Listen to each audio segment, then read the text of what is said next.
I think some people responded that they were going to, right? That's good. We're live. Good evening, everyone, and welcome to Blogging411, a 30-minute show where we talk about blogging, whether it's for content creation, content marketing, or blogging for profit. I would love to introduce my co-host, Allison Carter. Hey, guys. And Randy Brown. Hello. Go ahead, Allison, why don't you go ahead and introduce yourself, and then we'll dive into our topic today, which is editorial calendars, and I probably could take up the whole 30 minutes talking about this because I love organizers and planners. Well, awesome. So my name's Allison. I do content strategy and social media marketing for companies. I'm also a writer. Started blogging about 4 or 5 years ago, sold a blog, and now do it, like I said, for companies and as a job. Love it. Go ahead, Randy. Oh, okay. Hey, I'm Randy. I own ihelpers.net, where we help bloggers get online, create websites, improve websites, that sort of thing. I also own or run about 15 websites, and I've been a blogger/webmaster since 2006. And my name again is Nicole Murphy, and I'm a blogger at momcomplicated.com. And I used to own a company called Talking Moose Media where we broadcast your event via social media. So let's get into the editorial calendar. Allison, do you want to give us a formal definition of what an editorial calendar is? Formal is a big word, but I can explain what it means to me and the people that I work with. Editorial calendar is using a calendar to set yourself up with your blog topics, your blog posts, looking into the future, planning ahead, editorial in nature because you're picking where you want to go with it and what your message is going to be. Yeah, and so, this obviously started in newspapers and TV, and I know, a lot of companies tout that you should plan your entire year, and I know that might sound overwhelming for people on our level, but there is some yearly planning that you can do, even as a small guy, to set yourself up for success. So now, one of us, I don't know if you can guess who, doesn't actually use an editorial calendar, so why should you use one? Do you need to use one? What do you guys think? Well, I don't use one per se. I don't have a big fancy program or a calendar where I'm keeping track of everything, but I do keep a running list of subjects or things that for different websites that I either want to or know that I need to make a post about. So to say that I don't use a calendar at all, I guess is not completely true, because I do, I'll get an idea when I'm at the grocery store and I've got to make a note of it, and I might end up writing about that a few weeks later. I also have one website that is seasonally active, so a few times a year I need to get some fresh content in there around that season, and I need to get it in there in time for Google to index it and have it nice and ready. But it's such a small amount of posts and only one website that's seasonally active that it's easy that I know a few times a year I just have to go in and create some content around that season about a month or so ahead of the actual season. So I sort of do it, I just keep it all up here. And see, I've done it all different ways. For my personal creative writing blog called Go Dance for Mom, I just kind of write about whatever's on my mind at the moment. It's very fresh. It's very what I'm responding to that might be out there already, other things I've read that have gotten me inspired to write.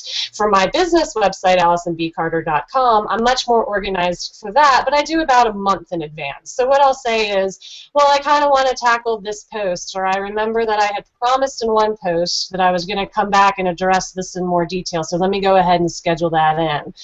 For companies and businesses that I've worked with, we've actually done the full year calendar. We have looked at conferences that are coming up that we're going to need to talk about. We've tried to plan seasonally if we're going to do something big, something different, which kind of leads me to one point that I wanted to let people know about editorial calendars, is that it isn't just about your actual blog posts. Editorial calendars can be a great place to capture anything and everything that you want to do with your content strategy. So for example, your editorial calendar might try to capture your social media pushes. It might try to capture any sort of themes that you want to be pushing right then. In an editorial calendar, I've also put in sometimes, this month we're really going to focus on calling people to the action of signing up for our email newsletter. This month we're going to focus on getting people to follow us on Twitter. So the editorial calendar can be a great place to sort of encompass what you want your blog structure to be for a while. Like Randy said, it doesn't have to be a year, it doesn't have to be formalized, but it does help you kind of organize what you're tracking and where you want to go. I know when, for my Talking Moose Media site, I did not have a calendar. It was very event-based, so I kind of already, you know, my clientele kind of dictated what I was going to be talking about.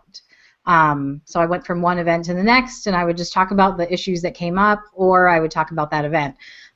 For our Mom Complicated blog, it was an interesting, you know, I thought I had the blogging thing down since I had done it a little bit, but it's a completely different beast. And one of the things that we ran into was we didn't know what to put on our editorial calendar. We didn't know, you know, what tabs we should have, and we pulled up a bunch of different calendars to look at, and we found them on Pinterest, on Etsy. We thought about using traditional calendars. We thought about making our own, and we ended up using a Google Calendar, or a spreadsheet that we designed for ourselves on Google Drive. But what we started with to I guess kind of just set ourselves up and get like the nervous jitters away from trying to decide what we were going to talk about was we just started with the holidays, and like you guys have mentioned, like holidays and big topics that we're gonna come up in our blog, and then we worked back from there, and then we realized we don't have enough days in the week to talk about all the stuff we wanted to talk about. So that was also a good thing that you can figure out with your editorial calendar, is like, oh, you know, if I want to talk about all this stuff, I've got to figure out a way to, you know, talk about it, because there's not enough days in the week for all the things we want to talk about. So, yes. So yeah, like I mentioned, I actually physically handwrite for my business website and for my Go Dance for Mom blog. But Etsy, Pinterest, as Nicole mentioned, are all great places. You can do an online search to search for editorial calendars, and there are lots of roundups with links. Find the one that you like. Find the one that appeals to you. You know what? You might change your mind too. You might start using it and realize it doesn't really work. I know for businesses, there's one that I like called Vertical Measures. A company puts it out. And that is just such a overwhelming amount of information for a personal blogger or somebody who's doing it for fun or perhaps to eventually make money, but for a business it's really great. So you really have to look at the calendar and decide what fits your personality, what fits the way you think, and what fits the way you organize, and don't be tied to it. You know, if you need to change, if you need to ditch it and go to something else, do that. And then also, too, I will say that when it comes to your editorial calendar, when you plug in your content and you have filled it all out, also don't feel as though you can't change what you've put into your editorial calendar. So if all of a sudden 2 weeks from now you've got your week all set up, but something happens in the media, or something happens in your industry, or something happens to a friend, or a blogger in your community is asking for help, change your mind. Change what you write about. It's not that big of a deal. Nobody sees your editorial calendar except for you. So I love that, and what's really freeing is that if you do have something that you need to switch up, which I think is going to happen, it's going to happen to everybody, is you get to take that slot and just move it forward. Just throw that article into another date, so you're not necessarily losing anything. And if you get behind, same thing, don't lose those topics, just move them to another date. And then, you know, so you can keep up with that. One of the things that we learned as a new blogger was go ahead and count out, you know, if you, so Easter's coming up. we needed to count out like 6 weeks in advance to start researching and deciding what we were going to write about Easter, what we're going to write about spring cleaning and organizing, so that we didn't get caught and see like all these other bloggers were, you know, they had all these great really in-depth posts and printables and everything that were ready to go, and we're like, oh crap, you know, like it's, you know, Easter's in 2 weeks and we haven't posted anything. So making those notes ahead of time saying, you know, we need to start writing these things, start researching these things, also really helped us in our to-do list and, you know, just getting organized for everything. There is one other thing that I know people are really tuned into right now, and that's the WordPress plugin for editorial calendars. And this is if you're on the self-posted WordPress platform. What it is it's a plugin that you can put into your system. It's called Editorial Calendar Plugin. It takes and it organizes all of your posts into a calendar format so that you can visually see and find represented within the month kind of how all your content is fitting together. So it takes your draft posts, it takes your scheduled posts, it takes your published posts, and shows you what that looks like on a calendar. I don't personally use it again because I'm a handwritten color coding kind of gal, but I know that people who do use it really love it. So that if you're more digital oriented, if you like everything to be contained within one interface, you might want to consider that as an option. So I'm just going to have to go ahead and apologize if you can hear the kids in the background. I'm gonna stop trying to mute myself whenever I hear them. So we're just gonna carry on. The other thing that I love putting in editorial calendars is vacations. For a lot of us, you know, we think of all the things that we need to do for our vacation or our time off, or, you know, like I shut down in December and I focus completely on the kids. So December is a non-negotiable month for me as far as, you know, work is concerned and stuff.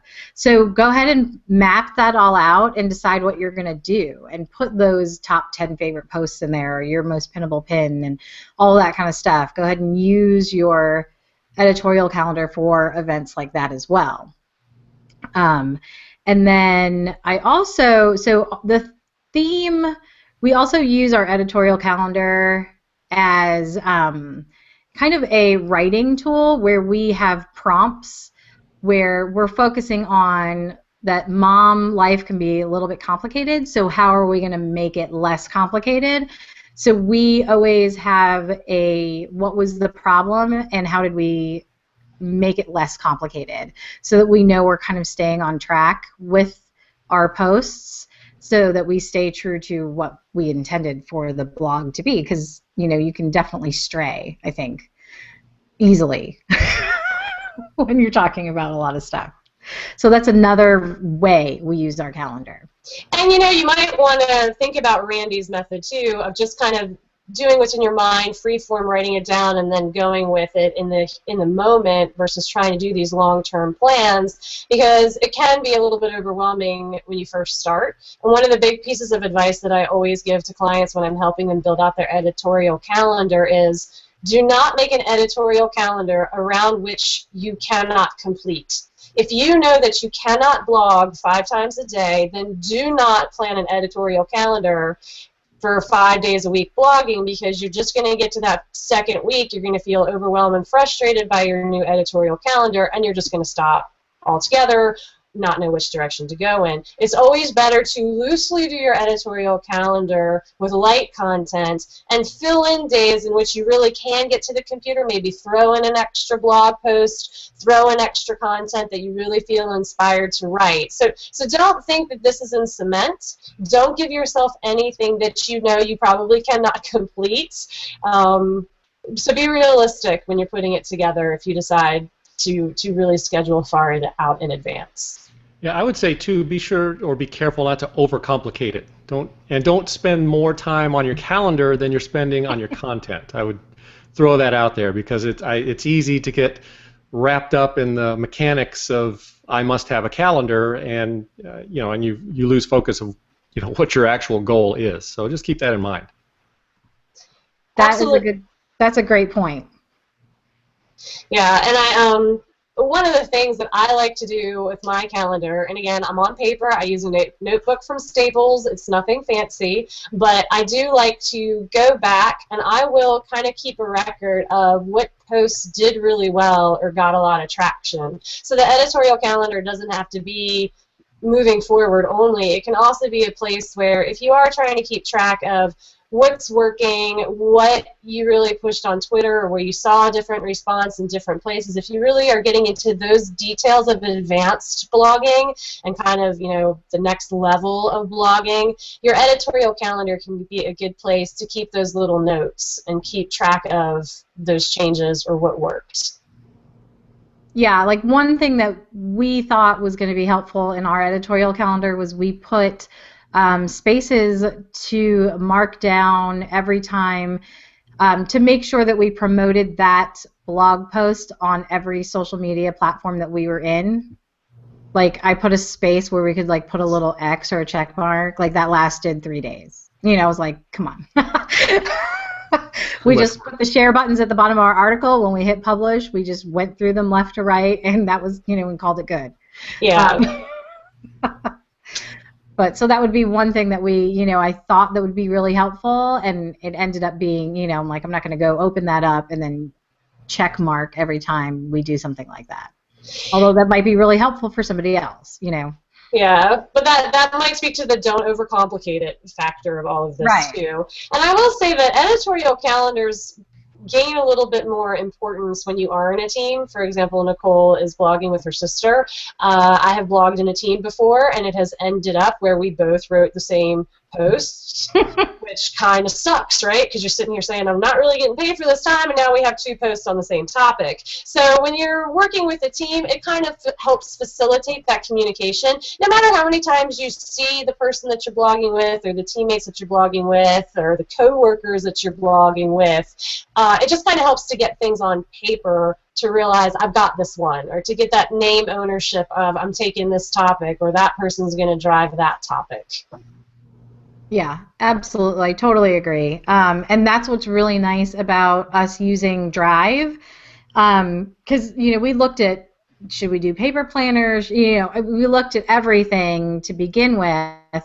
And Drive is absolutely the easiest. It's, everybody has access to it. It's automatically updated. You can see who updates what.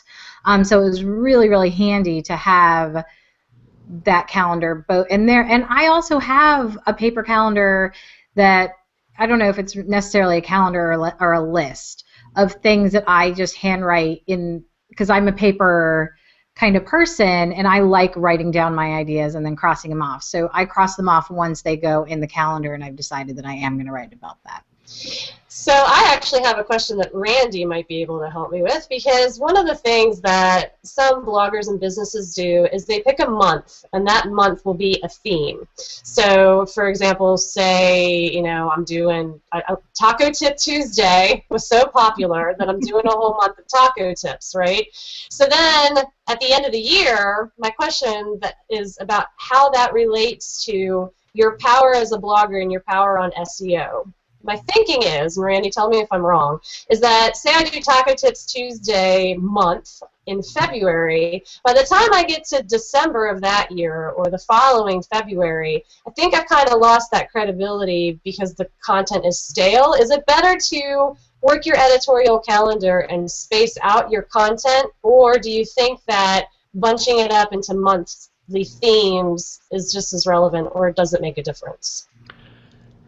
I'm not sure that it makes a difference, and I'm sure if you asked 5 different people that know anything about SEO, you get 6 different answers. So I do it both ways on some websites versus other websites, and I don't know that there's a good answer to that.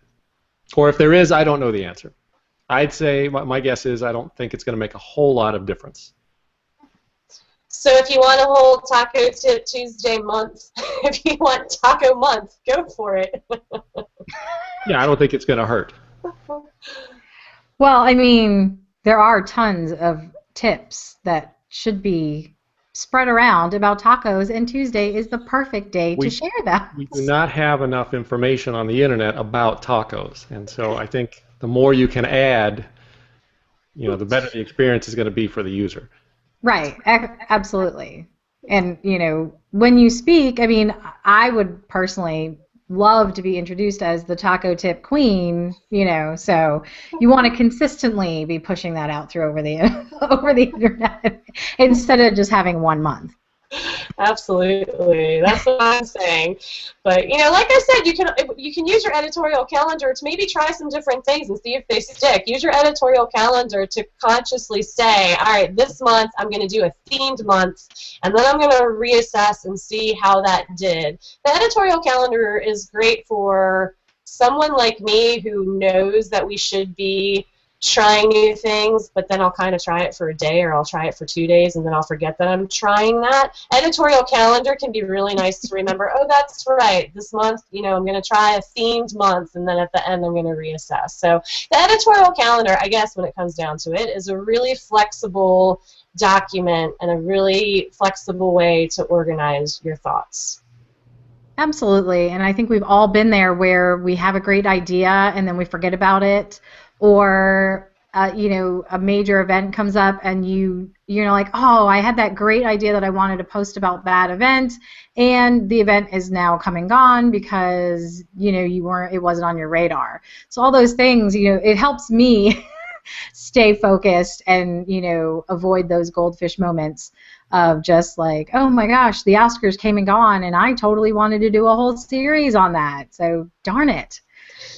And that also speaks to the point that I get a lot of bloggers who have writer's block. There are more these freelance writers who have a website in order to kind of bolster their career, create a name for themselves, and I have, I think, maybe 5 or 6 people who have contacted me within the past week saying that they have this writer's block. Editorial calendars can just help you kind of come up with ways around that block. Look at, if you want to, you can theme your week. So I talked about themed months. You can have a taco tip month and be the taco tip expert for the month of February. Or you could even do a lot of fashion bloggers do this. Wednesday's going to be the outfit of the day. Thursday is going to be the sale of the day, and Friday is going to be, my jewelry picks. And people start to know when they start to follow that blogger, oh, it's Wednesday, it's outfit of the day, and they start to get a sense, even if you don't officially announce it because you're afraid of commitment, which is fine because you want to reserve the right to change your mind, but even if you start to follow that sort of weekly theme, people get a real sense of that, and they start to really to know that even without you formally announcing. So that's another way to kind of get around the writer's block, another way to theme your content and think about some other ways to keep yourself going. If you know, for example, that every Friday there's a linky party on a blog that you are in a community with, write that into your editorial calendar. Not to say that you have to follow it, again, editorial calendars are flexible, but just when you sit down and you don't know what to write about, you don't know what you're going to post for Friday, your editorial calendar's there to say, oh, it's okay, there's a linky party that you like, remember? So it's a good way to kind of give yourself some backup too, in case you're worried about running out of ideas. That excellent point. That's a great idea. And I want to go back to when you were talking about how you use your editorial calendar to look at how well you're posted. I have a question for Randy. How long do you give something? Like, I had a mom news series, and every Monday through Friday, every morning, I was doing something that was topical on the news. So it was doing well-ish, I think, for a new series on YouTube, but it wasn't actually driving the traffic back to our website, which is my ultimate goal. So I think after like 70 days, we just, we decided that I should do something else instead and moved on. So how long do you usually give something before you, both of you, I guess, because you're both pretty seasoned in this. So how long do you usually give something before you decide that didn't work? I'll usually give it a couple of weeks. 70 days, I would say. If it's not happening after 70 days, either it's not going to happen or you need to do it differently. Okay, good, because I was thinking 90, and I was like, if this is not working, I don't want to do it anymore. Yeah, it's, again, there's no set answer. I know if something's working within, sometimes right away, a couple of days or a couple of posts. So give it a few weeks, keep a close eye on whatever it is, and if it's not working, it ain't working, and within a few weeks generally. What about you, Allison? I agree with that. I think the only caveat might be if you're a brand new blog and you just, cracked open your Blogspot or WordPress, anything's going to take a while to get traction because you don't have an audience. But if you already have an audience and the new content that you're throwing at them is not picking up, they're not tweeting it, they're not liking it on Facebook, they're not commenting, they're not tuning in for it, then it's not happening. Yeah, it was a really hard grown-up decision to make where it was like, well, I like it and it's getting traction over here, but to sit down and look and say, well, what is our ultimate goal? And is this series or is this piece of our website or, is this piece of content actually driving the right kind of attention? It was getting attention, it just wasn't what we, in the end, what we really wanted. Yeah, and it's important to know that. And the other thing, one of the things, too, that I always want to tell bloggers when it comes to editorial calendars is kind of, this popped into my head thinking about video. You can use your editorial calendar to make sure that you're not scheduling the same type of content all the time. You have got to vary your type of content. So, for example, say you don't have an editorial calendar, you're just kind of, doing this for fun, and you have all of a sudden discovered your love of video logs, vlogging, and you just do video,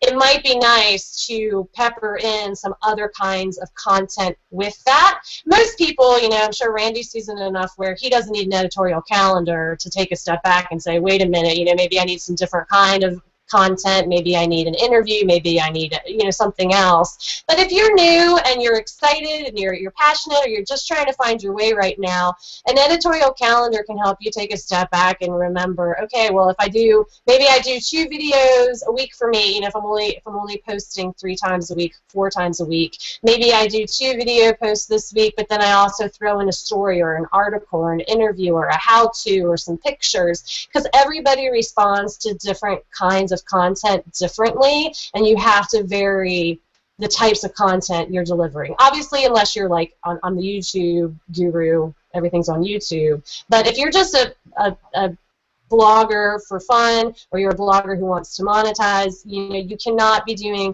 sponsored posts, sponsored posts, sponsored posts, sponsored posts, sponsored posts. You've got to vary your content.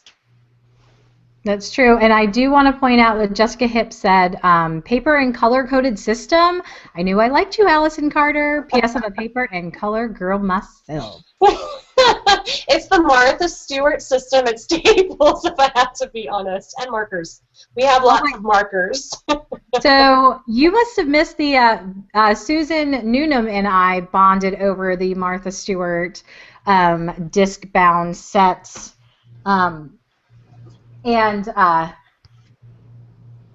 over a Ved meeting once and compared, how we use that and everything. So yeah, oh my God. I've got 3. Pop them out, put them in. I mean, they're great systems.